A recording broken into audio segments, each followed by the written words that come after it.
Bismillahirrahmanirrahim. Alhamdulillah wassalatu wassalamu ala Rasulillah wa la haula wa la quwwata illa billah. Rabbi shrah li sadri wa yassir li amri wahlul 'uqdatam min lisani yafqahu qawli.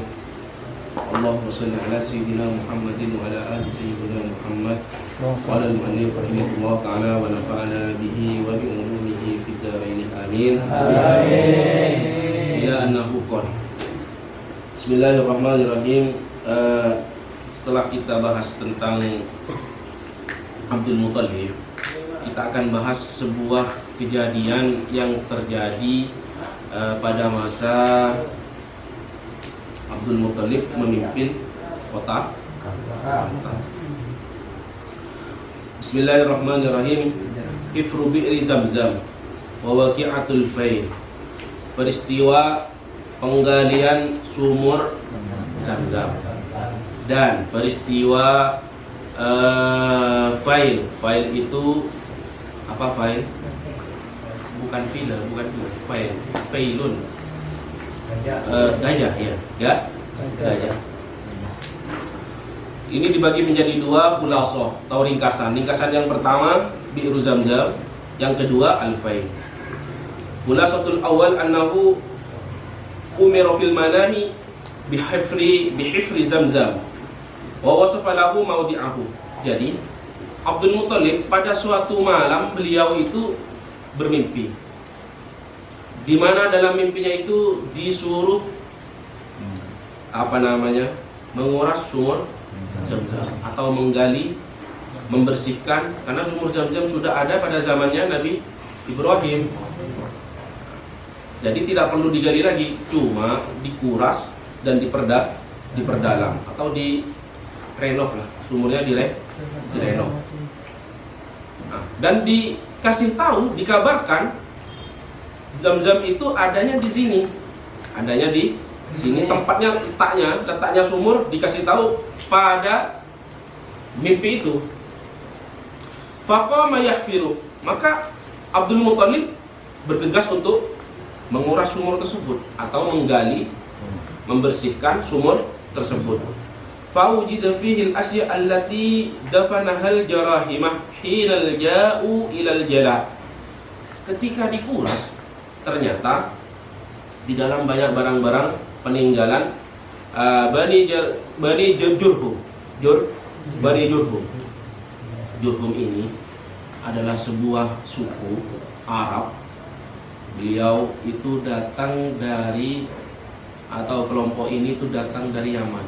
Ya, orang yang pertama kali datang ke Yaman, orang yang datang ke Mekah dari Yaman. Pada waktu itu di Mekah sedikit yang penduduknya sedikit. Salah satu penduduk yang ada di Mekah itu ya ibunya Nabi Ismail saja. Datanglah Bani Jurhum ini ke sana. Jadi mereka bawa apapun, bawa perisai, bawa baju yang terbuat dari besi, bawa pedang banyak, sehingga barang-barang yang dia bawa itu ditaruh di dalam sumur, kependem. Makanya dalam mimpinya itu pakon koras, sumur pakon ay suyuf wad duru wal ghazalin minad dahab. Bahkan ada sebuah semisal karpet atau kain terbuat dari emas yang ditaruh di dalam sumur, dan ini harus dibersihkan. Wa darabal asyaf baban lil Ka'bah wa daraba fil babil ghazalin as-safai minad dahab. Nah, ini semua yang ditemukan di dalam sumur tersebut, ada yang dibuat pelapis pintu, ada yang dibuat untuk kain Ka'bah. Kan ada yang kain Ka'bah itu terbuat dari emas, kan ada kan? Nah, itu awal mulanya dibuat dari emas ya ini. Jadi Abdul Muthalib menggali sumur, nemu kain-kain peninggalan suku Jurhum ini di dalam sumur, terbuat dari emas, kainnya dijadikan kain Ka'bah. Wa aqama saqaya Zamzam lil hujjaj. Nah, setelah beres Zamzam ini beres, airnya dibuat minum untuk para haji. Jadi haji itu ada sebelum Islam, yang dibawa Nabi Muhammad ini ada. Jadi kakeknya sudah melakukan aktivitas memberi minum, memberi makan kepada orang-orang yang haji pada masanya. Walamma badat bi'ru Zamzam naza'at Quraisy Abdul Muttalib. Naza'at Quraisy Abdul Muttalib wa qalu lahu asrabna qala ma ana bifa'il. Hadza amrun khassastu bihi. Ketika sudah beres, air Zamzam sudah, sumurnya sudah dibangun, sudah direnovasi, sudah bagus airnya, diperbaiki. Orang-orang Quraisy datang kepada Abdul Muttalib. Abdul Muttalib, kok kamu nggak ngajak saya untuk benerin sumur ini? Kenapa kamu kerjakan sendiri? Kamu hanya kerjakan dari Bani Hashim saja. Kok kami orang-orang Quraisy tidak diikut campurkan dalam hal ini? Apa kata Abdul Muttalib? Ma'ana bifa'il. Saya nggak akan mengerjakan itu. Saya nggak akan ngajak kali. Saya nggak akan ngerjakan itu. Saya nggak akan bawa kalian untuk bekerja sama dengan saya. Hada amrun khassastu bihi. Perkara ini khusus buat saya, bukan untuk kalian. Perkara ini khusus saya, bukan untuk kalian. Makanya kalian nggak diajak sama saya. Kata Abdul Muttalib. Falam yatrukuhu hatta kharaju bihi lil muhakamah ila kahinah Bani Sa'ad Khudaim. Permasalahan ini, cekcok ini tidak selesai sehingga cekcoknya dibawa ke sebuah pengadilan yang mana di situ yang mengadili seorang perempuan dukun, dukun bini lah, dukun bini. Kalian kalau dukun sekarang kan banyak dukun. Nah, dari dulu juga ada. Dukun itu bukan hanya kemarin-kemarin, tapi pulang lah beda tuh. Dukun lah beda. Dan orang dulu biasanya kalau ada permasalahan lari kepada dukun. Kenapa? Karena dukun bisa kan dapat bantuan dari setan. Dapat bantuan dari setan, dia bisa mengetahui sedikit-sedikit karena informasi setan. Siapa dukun ini? Dia dari suku Sa'ad Al-Khudaim. Dari suku Sa'ad Al-Khudaim. Wa kanat bi asrafis Syam. Suku ini suku terpandang di negara Syam. Falamma kanu fit thariq. Ketika orang-orang Quraisy mau mengadu permasalahan Zamzam ini kepada kahinah dukun perempuan ini, ketika mereka berada di sebuah jalan, wa nafadal ma saqallah Abdul Muttalib matara. Semua bekal air punyanya orang Quraisy habis. Karena dari Mekah ke Syam, Damaskus kalau sekarang itu jauh, perjalanan hampir 1 bulan, 2 bulan, 3 bulan. Maka butuh air banyak, yang ditompak, yang dinaiki onta, jeren. Nggak cepat kayak sekarang, beda. Makanya bekal harus banyak. Suatu ketika bekalnya orang Quraisy habis, airnya habis. Di sini ada sebuah kejadian unik yang mana orang Quraisy tidak dapat mengisi airnya, cuma Abdul Muttalib saja yang airnya terisi. Allah Subhanahu wa taala menurunkan sebuah hujan yang mana hujan itu hanya menghujani Abdul Muttalib saja. Kira-kira tak hujan. Jadi kamu bisa bayangkan seperti apa ngumpul seperti ini, yang kehujanan cuma Mahmudi saja, sisanya nggak kehujanan. Kan suatu hal yang aneh. Jika ada hujan, Mahmudi sendiri yang hujan. Yang lain gimana? Nggak kehujanan. Sehingga air yang dibutuhkan Mahmudi ada terus, dan kalian nggak dapat air. Ini aneh. Walam yanzal alaihim qitrah. Mereka tidak dapat air sama sekali. Fa'arafu takhsisu Abdul Muttalib bizamzam wa raja'u. Ketika orang Quraisy ini melihat bahwasannya hujan hanya terjadi kepada Abdul Muttalib, sedangkan mereka enggak kehujanan sama sekali, berarti Abdul Muttalib ini punya kekhususan. Abdul Muttalib ini punya keunggulan, punya keutamaan dibanding siapa? Dibanding orang Quraisy yang lain. Sehingga mereka tidak jadi pergi ke dukun. Ulang mereka. Angko sing kaujenan. Kayak siapa? Abdul Muttalib ini kaujenan ke TV, engko tak kaujenan berarti Abdul Muttalib ini keutamaan daripada mulai main lakore bani lakore. Kita yang salah, bukan Abdul Muttalib. Berpikir mereka. Wa hina idin nadara Abdul Muttalib la in atahu Allah asrata abna wa balahu ayyamna'uhu liyanharana ahaduhum indal Ka'bah.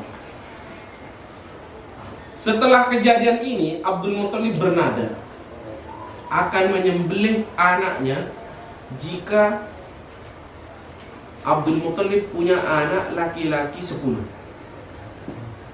Siapa yang paling saya sayang akan saya sembelih. Andi anak 10 lakian bingko disambel dia. Iya dana Ka'bah. Ini nadar, nanti akan dijelaskan tentang nadarnya Abdul Muttalib ini di pembahasan Abdullah. Kenapa? Karena Abdullah terus ketika diundi namanya dikocok, muncul Abdullah tok. Diundi lagi Abdullah tok yang keluar sampai 10 kali yang keluar Abdullah. Maka yang harus disembelih abahnya Nabi Muhammad. Bila diundi kocok undian si keluar Abdullah sekalian. Mau sampai 10 kali. Tak rengkani sengaja mau sampai 10 kali. Tapi kan kita kalau undian nggak paham mana yang keluar namanya nggak ada yang tahu. Tapi yang ini keluar 10 Abdullah. 10 undian Abdullah terus yang keluar. Padahal anaknya 10 ada Abu Lahab. Kenapa nggak Abu Lahab ya kan? Pertanyaannya. Kok Abdullah ini bungsu ini? Kenapa? Berarti kan ada sebuah kekhususan terhadap Abdul. Ada yang mau ditanyakan tentang Zam-Zam? Tentang Zam-Zam? Enggak ada. Sekarang kita bahas tentang fa'il. Ini agak panjang. Wa khulasatu tsani anna Abrahah bin Sabah.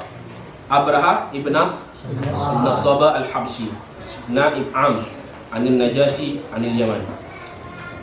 Bahwasanya Abrahah orang ini bergelar gubernur atau raja bawahan. Raja bawahan yang ada di Yaman, karena pada waktu itu Yaman takluk di bawah kekuasaan Najasyi. Najasyi ini Utopia kalau sekarang. Habsya, Utopia. Buka Google Map, tulis Utopia, akan muncul sebuah negara di Afrika dekat dengan Yaman. Lamma ra'al Arab yahijjuna al-Ka'bah baniya kanisa kabira bi Son'a. Ketika Abrahah ini melihat orang Arab haji di Mekah, Abrahah datang melihat orang haji ini pengen buat hal seperti itu juga. Pengen orang-orang Yaman haji seperti orang Arab lakukan di Mekah. Iri terus haji dia. Akabai sebuah gereja besar. Akabai sebuah gereja besar yang ada di ibu kota Yaman sekarang. Namanya Son'a.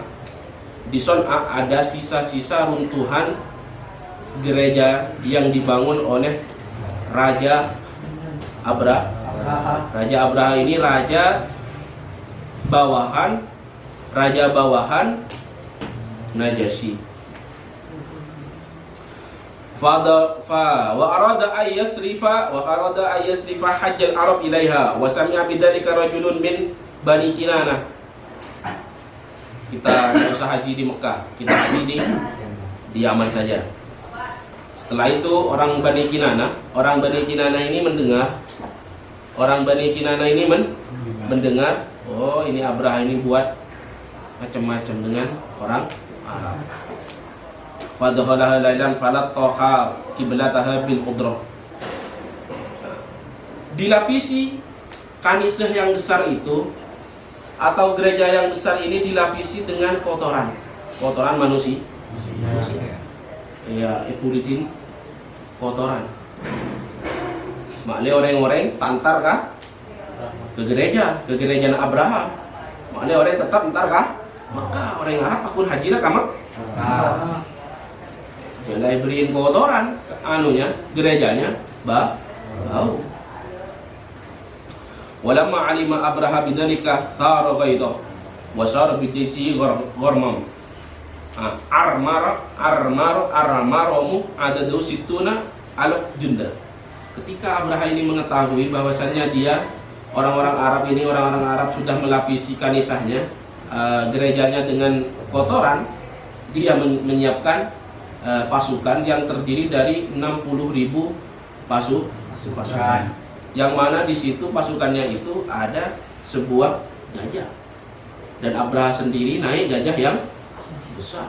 Makanya ini disebut dengan tahun gajah.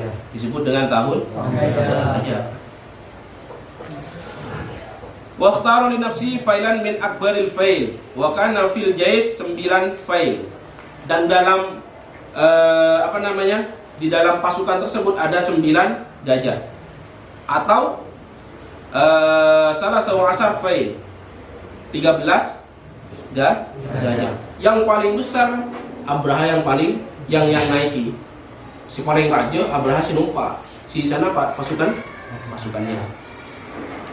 Wa wasala siyaruhu hatta balagal maghammas wa hunaka aba jayshahu wa hayya failahu. Ketika sampai Maghammas, dekat Mekah sudah hampir, dia memobilisasi pasukannya ditata, pokoknya layatur sedemikian rupa, pegenteng pasukan ini untuk nyerang cor-ancor lo beragama, cor-ancor di Abraham. Wa tahayya alidukhuli Makkah, falamma kana fi wadi Muhassir bainal Musdalifah wa Mina barakal khir. Ketika mau masuk ke Mekah, berdenang situng wadi itu lembah Muhassir namanya. Itu lembah terletak di antara Musdalifah dan Mina. Langsung arempak, istilahnya mah gajah ini langsung tanda masuk. Arem telo belas gajah atau sama gajah tanda masuk. Awing arempak tanda. Walam yakum liqudumi ila Ka'bah. Tak mau masuk Ka'bah sama sekali. Ayo nyerang ada. Nengen. Ke Cina nengen. Wa kanu kullama wajjahuhu ila al-janubi aw shimali aw syarqi yaqumu wa yarhal. Mun pangadep selain ke Mekah, jaga ke barat, kemana? Ke timur, dari laut pengadep ke sana, ke jaga. Oke, mun ngadep ke arah Ka'bah, beren arempak. Beda apa ya beren remik tak ke tanda aja. Wa idza sarafu ila al-Ka'bah barokah. Mun pengadep ke Mekah, ke Ka'bah, arempak. Fabainahum kadzalika id arsalallahu alaihim tayran ababil. Ketika Abraha pusing mikir kerja, tak ada macalan. Mun kata yang murah acalan, gedejen acalan, kalau acalan kepada arempak. Pusing Abraha, Allah kirimkan sebuah burung. Burung itu bernama Ababil. Burung ini bernama Ababil. Allah kirimkan kepada Abraha untuk menghancurkan pasukan yang mau menghancurkan Ka'bah. Tarmihim bihijaratin min sijjin. Burung ini melempar sebuah batu kerikil kecil min sijjin dari neraka. Panas. Yang panas. Faja'alahum ka'asfim ma'kul. Maka pasukan ini seakan-akan seperti daun yang dimakan ular. Padahal betul-betul ini yang canaki ke mereka, tapi ngelok sekap bina pasukan 60.000 pasukan ngelok bi betul sini beda selolos beda buruk tapi tetap mati. Sampai di sini ada yang mau ditanyakan tentang perkara gajah? Permasalahan gajah ini gak ada? Paham kan? Jadi kalian tuh nanti kenapa kok Nabi Muhammad itu tahunnya disebut dengan tahun gajah? Ini ceritanya. Kamu tinggal tulis seperti ini. Kalau nanti ada pertanyaan, biasanya nanti kalau tafsir di dalam Al-Quran itu kan banyak cerita-cerita yang ngaji tafsir, kalian jelaskan saja seperti ini. Ya? Saya kira cukup sampai di sini. Saya akhiri dengan pembacaan kafaratul majlis. Rabbana fa'na bima 'allamtana.